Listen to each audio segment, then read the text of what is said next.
Ever sit down to study and think, this is pointless? When am I ever going to use this in my life? You stare at the notes, flip a page, and your brain already wants to quit. Next thing you know, you're scrolling TikTok, binge-watching dumb videos, or just lying in bed like an idiot. Why does this happen? Because your brain's wired to hate pain, and right now it thinks studying is pain. Every time you call it boring, useless, or pointless, you're literally training your brain to avoid it even more. And once your brain locks onto that pattern, it won't stop sabotaging you. That's why I'm about to reveal 7 steps so powerful they'll break that cycle and reprogram your brain to actually work for you.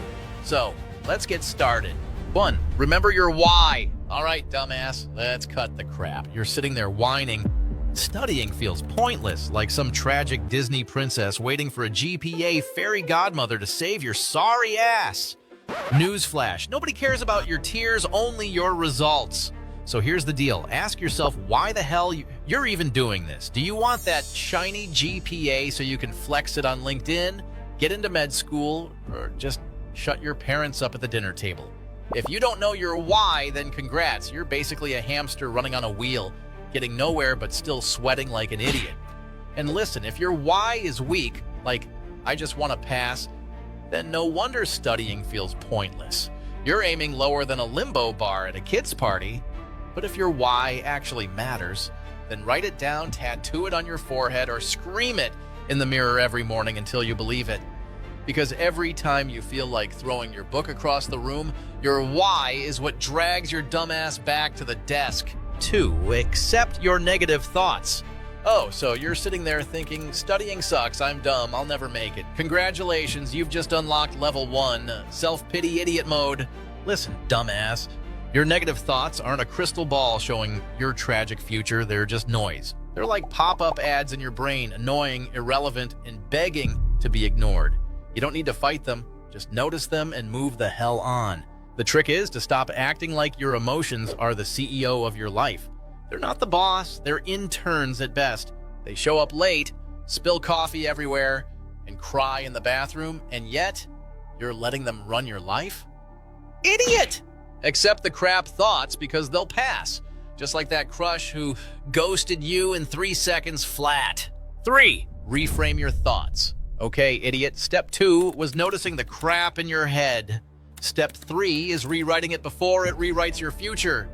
Your brain's like a crappy Netflix algorithm. If you keep feeding it failure thoughts, it'll only recommend more failure. Oh, you liked I suck at everything. Here's drop out and live in your mom's basement. Reframe this crap. Stop freaking out about being perfect and just focus on moving forward, even if it's pathetic baby steps. Tell yourself, I'll just do my best and be a little less useless today. And that's exactly what I did. 4. Plan before bed. Right now, you probably feel like studying is pointless, right? Well, genius, maybe it is because you go to bed every night without a damn plan. Then you wake up acting like a lost puppy, wasting hours deciding whether to maybe study or rot on TikTok. Idiot! Your brain loves clarity.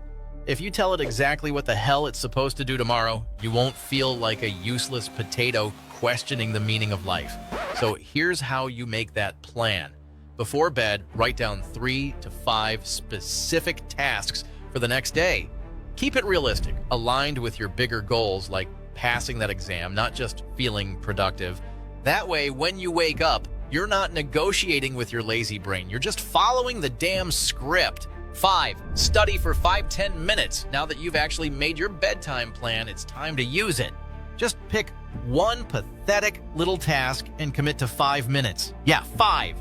Even your goldfish brain can handle that. The trick is your brain's too stupid to know the difference between 5 minutes and 3 hours once it gets rolling. You start reading a page, and before you know it, you're too busy actually doing work to remember you hate studying. It's like a toddler screaming, "No! I don't want to go to school." But the second you shove it through the classroom door, it shuts up and eats crayons in peace. Same with you. Once you start, the drama vanishes, and suddenly you're like, wait, am I actually learning something? Holy crap. And here's the kicker. Even if you really do stop after 5 minutes, you still win. You broke the cycle. You did something. That's how you stop feeling like studying is pointless. Because nothing screams pointless louder than sitting on your ass watching other people's lives on TikTok while your own grades are sinking. 6. Connect studies with interests.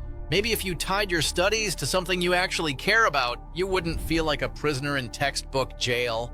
If you're into cooking, connect chemistry to why your dumb cake collapses every time. If you're into sports, connect physics to why your dumb basketball shot always bricks, idiot. School isn't just about memorizing crap you'll forget in a week. It's a giant buffet where you can pick what actually feeds your curiosity. But no, you'd rather sit there whining, what's the point? When you chase interests outside the stupid curriculum box, studying stops feeling like punishment and starts feeling like fuel. Suddenly, you're not just studying for grades, you're studying for life. 7. Track your damn progress. You keep whining that studying feels pointless, but that's just because you're too stupid to notice the tiny wins you're actually making. The fix is to track them. Grab a cheap notebook or a notes app and title it Proof I'm Not Useless.